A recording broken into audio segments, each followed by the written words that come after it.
Hello everyone, আশা করছি সবাই অনেক অনেক ভালো আছেন। তো আজকে আপনাদের সাথে পর্ব 5 শেয়ার করব। আর এখানে আছে আমরা দার্জিলিং থেকে কীভাবে লামাটা যাব সেটাই আছে আজকে ভিডিওতে থাকবে। তো গত পর্বে আপনাদের শেয়ার করেছিলাম আমরা 4,500 রুপিতে 4টা পয়েন্টে যাব। আর 4টার মধ্যে ছিল Tiger Hill, Teesta View Point, Rock Garden আর আছে লামাহাটা। তো 3টা তো আপনাদের এর আগের পর্বে শেয়ার করেছি। তো আজকে হচ্ছে লামাহাটা শেয়ার করব। তো এখন আমরা যাচ্ছি হচ্ছে লামাহাটার উদ্দেশ্যে। তো লামাহাটা বিশাল বিশাল পাইন গাছে সমৃদ্ধ একটি এলাকা।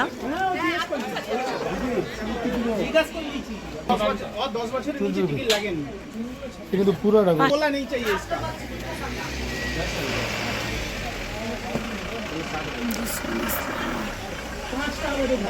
टोटल तो 700 मिली के मोली के लिए 27 টাকার কাছে दो बच्चा है তো আমরা পৌঁছে গেলাম হচ্ছে লামাহাটা, যে এখানে হচ্ছে পাইন গাছের সমৃদ্ধ একটি এলাকা আর কি। তো এখন হচ্ছে লামাহাটা হচ্ছে 20 রুপি করে টিকিট পার হেড। আর লামাহাটা কিন্তু ওপেন টাইম হচ্ছে 8টায়, সকাল 8টায়, আর ক্লোজ টাইম হচ্ছে বিকাল 5টায়। আমরা একটু পাই এই পুরাটা দেখাও। হ্যাঁ, আমরা একদম উপরে উঠবো। টপে। হ্যাঁ, উপরে একটা লেক আছে যেটাকে তারা হোলি লেক বলে, পবিত্র লেক। একদম উপরে উঠবো। এখানে ভাস্কর হয় যে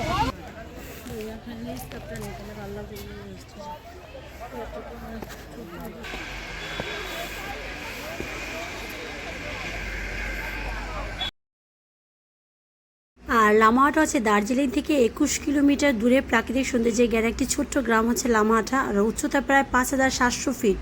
আর লামা কথার অর্থ হচ্ছে বৌদ্ধ ভিক্ষু, আর হাটা কথা অর্থ হচ্ছে বাসস্থান, অর্থাৎ যেখানে হচ্ছে বৌদ্ধের ভিক্ষুকরা হচ্ছে থাকে, বৌদ্ধরা আর কি বাস করে। আর এখানে থাকার জন্য কিন্তু হোটেলও আছে, হোমস্টেও আছে, আপনি এখানে থাকতেও পারেন চাইলে। আসো। অনেকক্ষণ লাগবে কিন্তু প্রায় আধা ঘন্টা। 70 মিটার লেক এইদিকে এই রোড দিয়ে 750 মিটার হচ্ছে উপরে উঠতে হবে আপনার নিচ থেকে।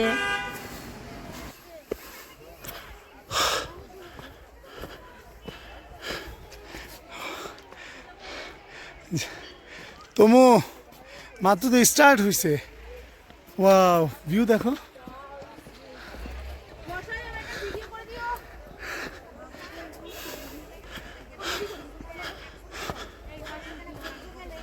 ওয়াও,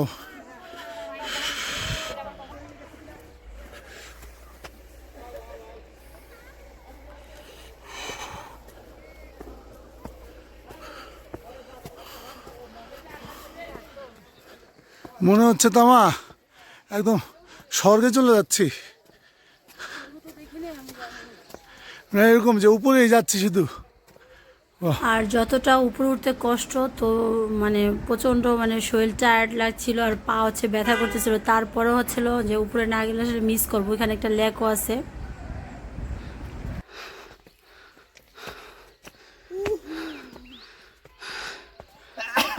তুমি এমন করতেছো কেন মোবাইলের ভিতরে আইসা হু হু হু করতেছো কেন? এই কি সাজাইছে নাকি? এই কি হইলো, কি হইলো? রেস্ট করতে। কি রাত সিনেমা দেখছো? ওইখানে কিন্তু ভুট্টা চলে আসবে। ও ও ও বাবা গো, এখনো আরো বাকি আছে। অনেক অনেক। আসো আসো আসো।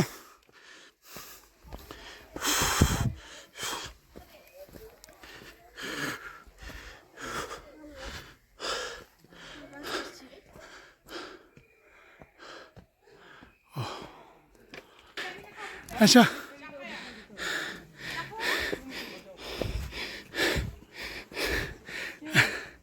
আসো।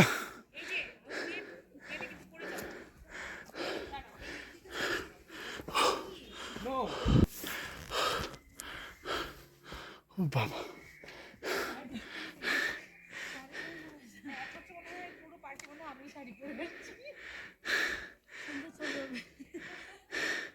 আচ্ছা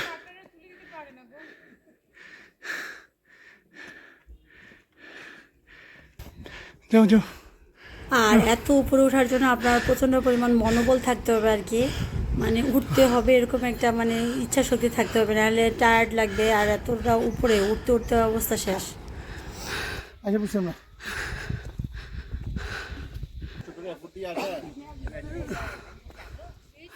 তাও তো মোটামুটি। আর এই হচ্ছে সেই উপরের লেকটা আর কি, যেটাকে ওরা পবিত্র লেক বলে।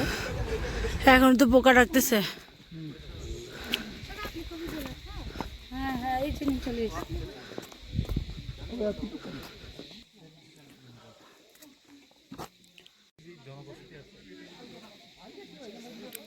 এত উঁচাতে পাহাড় মানুষ গাছ কেটে নিয়ে নিতেছে বুঝতে বুঝতে। সাধারণ view। আর এতটা উপরে পাইন গাছগুলো কি সুন্দর করে সারিবদ্ধভাবে হচ্ছে লাগিয়েছে, আর সেই সাথে হচ্ছে আবার মানে লেকটার উপরে হচ্ছে মন্ত্র দিয়ে হচ্ছে পুরা ভরে রাখছে।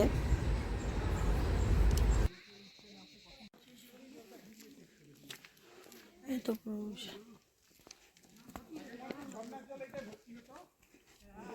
উপরেও যাওয়া যায়, আমরা এখন উপরের দিকে যাব। এখন কিন্তু দুপুর 1টা বাজে, তাতে এরকম অন্ধকার অন্ধকার হয়ে গেছে। ভয়ঙ্কর অবস্থা। খাবার দাবারও পাওয়া যাবে হালকা পাতলা।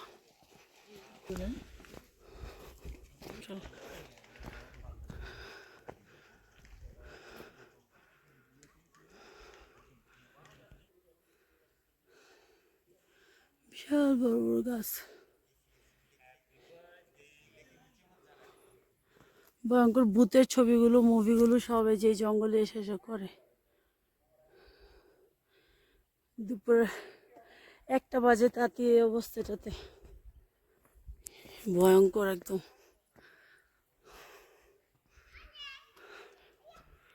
ভিডিওতে জঙ্গল এরকম আসে না। ওই সাইডে দেখো, ওই সাইডে পুরোটা জঙ্গল বোঝা যাচ্ছে, এটা জঙ্গলই তো হবে। পুরো ভয়ঙ্কর, মানে ভূতরে ভূতরে লাগে। হরর মুভি এই জন্যই করে। এখন দিনের বেলা মেঘ দিয়ে ঢেকে গেছে, দিনের বেলা মেঘ দিয়ে ঢেকে গেছে পুরো।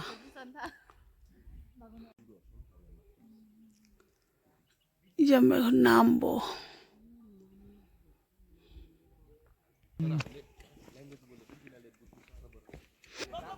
আমরা এখন শেষ, নেমে যাবো। এখন এখান থেকে দার্জিলিং যাবো, আবার 1.5 ঘন্টার মতো সময় লাগবে। বাচ্চা নিয়ে আসছে ফটোগ্রাফি করার জন্য, ক্যামেরাম্যান সাথে নিয়ে। আমি তাফিফকে আমরা নিয়ে আসবো ফটোগ্রাফি করার জন্য।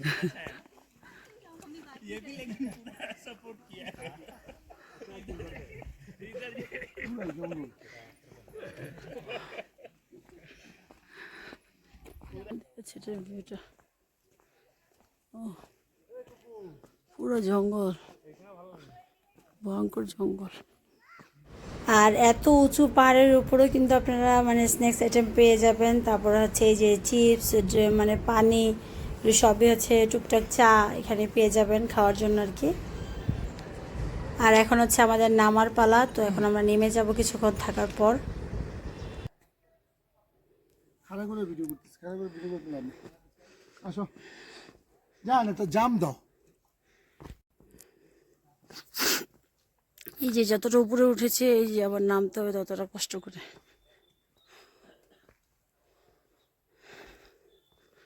নেমেছি আমরা, আপনাদের সাইয়া নামতেছে ভাইয়া। ওরে বাবা, 2:10, 2:10 হলে সাড়ে আমরা 4টার 7 দিনের মধ্যে চলে যাবো। তাহলে দার্জিলিং গিয়ে খাবো। দার্জিলিং গিয়ে খাবো না, কি খাবো? তো আমরা এখানে আর দেরি করব না, এখন হচ্ছে চলে যাব হচ্ছে আমাদের গাড়ি নিয়ে চলে যাব একদম দার্জিলিংয়ে। কারণ এখানে মানে এতই মানে মেঘে ঢাকা থাকে যে রাত মনে হচ্ছিল।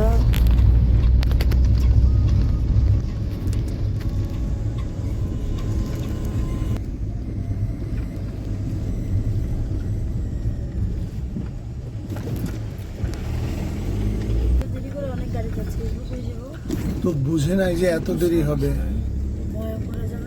এত বুঝে নাই যে এই পরিমাণ। যখন আসছে হয়তো ওদিকে এরকম না।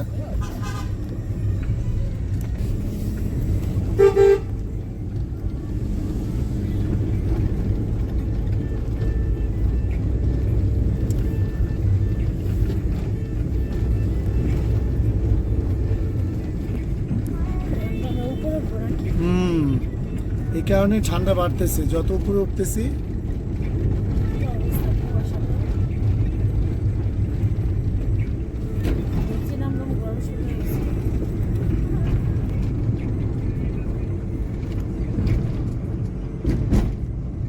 আর আপনাদের সাথে শেয়ার করেছিলাম দার্জিলিংয়ের ওয়েদারের কোনো মানে ঠিক নেই, এই বৃষ্টি কয়টা বাজে এই তোমার? মেঘ। 2টা। তো এখানকার ওয়েদার হচ্ছে এরকমই। 2টা বাজে এই পরিমাণ কি আর বলে ফগি ওয়েদার, মানে কুয়াশা এত। এখন মনে হচ্ছে যে সন্ধ্যা সন্ধ্যা হয়ে গেছে, আসলে বাজে অনলি 2টা।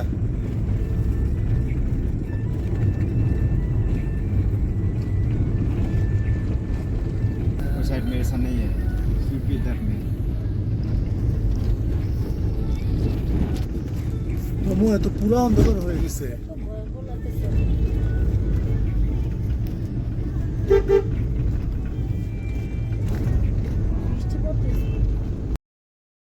আর যেতে যেতে হচ্ছে আমরা হচ্ছে রাস্তাটা দেখতেছিলাম, অসাধারণ সুন্দর লাগছিল। আর সেই সাথে হচ্ছে দার্জিলিংয়ের কিন্তু আমি 4টা ব্লগ এর আগেও দিয়েছি, তো আপনারা চাইলে কিন্তু সেগুলো দেখে নিতে পারেন। দার্জিলিংয়ে কোথায় থাকবেন, টাইগার হিল কীভাবে যাবেন, তারপর হচ্ছে রক গার্ডেন কীভাবে যাবেন, আর সেই সাথে হচ্ছে তিস্তা ভিউ পয়েন্ট, তারপরে এটাতে ঘুরবেন কীভাবে। তো সব কিছুই কিন্তু থাকবে দার্জিলিংয়ের ভিডিওতে। আর নেক্সট ভিডিওতে আপনাদের সাথে শেয়ার করবো হচ্ছে টয় ট্রেনের মানে ভ্রমণের অভিজ্ঞতা দার্জিলিংয়ে। তো আশা করছি সবগুলো ভিডিও কিন্তু আপনাদের কাছে ভীষণ ভালো লাগবে। আর ভালো যদি লেগে থাকে অবশ্যই একটি লাইক আর সেই সাথে চ্যানেলটি সাবস্ক্রাইব করতে ভুলবেন না।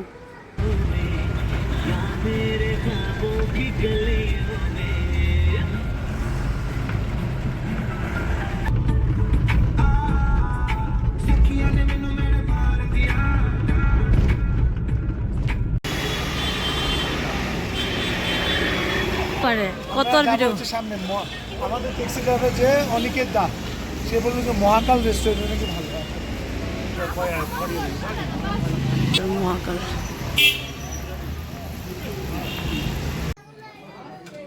তো আমরা হচ্ছে মহাকাল রেস্টুরেন্টে এখন খেতে যাব আর কি। কিন্তু দার্জিলিংয়ে আছে মেল রুটের পাশেই। এই যে ডাল ভাজি ভর্তা। ভালোই মজা। এটা কি তোমার পনির মটর? তো খাওয়া দাওয়া শেষ করতে করতে আবার দেখি ওয়েদারের অবস্থা খারাপ, আবারও বৃষ্টি চলে আসছে। তো এখন তো আর ছাতা নিয়ে বের হই নাই, যেহেতু মানে সকালবেলা। তারপর হচ্ছে আমরা হোটেল রুমে গিয়ে একটু ফ্রেশ হবো আর কাপড় পরবো, শীতের প্রচণ্ড ঠান্ডা লাগতেছিল আর কি।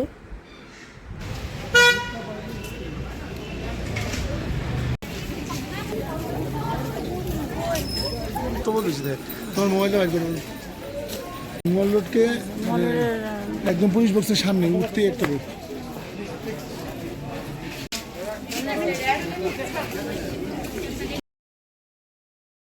মেলেরই কিন্তু হচ্ছে মানে এটিএম বুথটা হচ্ছে পেয়ে যাবেন।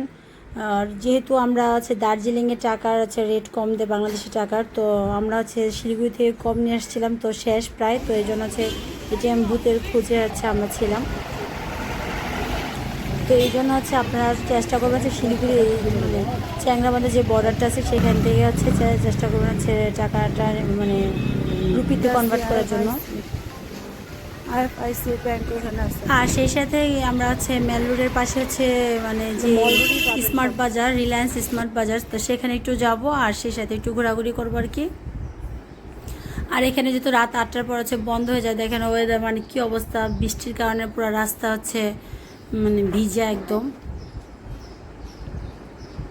তো এই স্মার্ট বাজারের পাশে কিন্তু হচ্ছে এই যে আপনাদের সাথে শেয়ার করেছিলাম ভ্যানিস ক্যাফে, এখানকার খাবারটা কিন্তু আমার কাছে মহাকাল রেস্টুরেন্ট থেকে হচ্ছে ভীষণ ভালো লেগেছিলো। আর প্রাইসও মোটামুটি মানে ঠিক ছিল, রিজনেবল।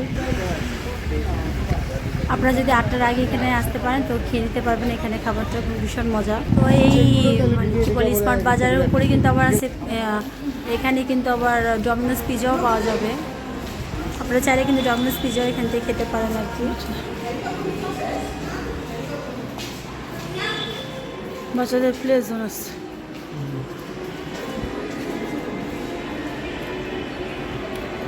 অর্চিড রেস্টুরেন্ট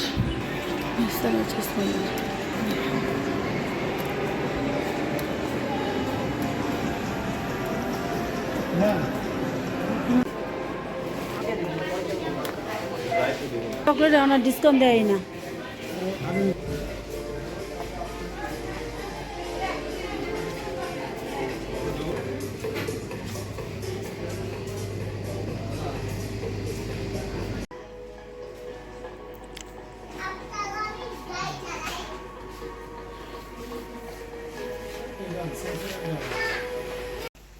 আরেকটা নিবে নাকি? সেদিন একটা নিয়ে নিবে? স্যাভলন। চলো চলো চলো চলো।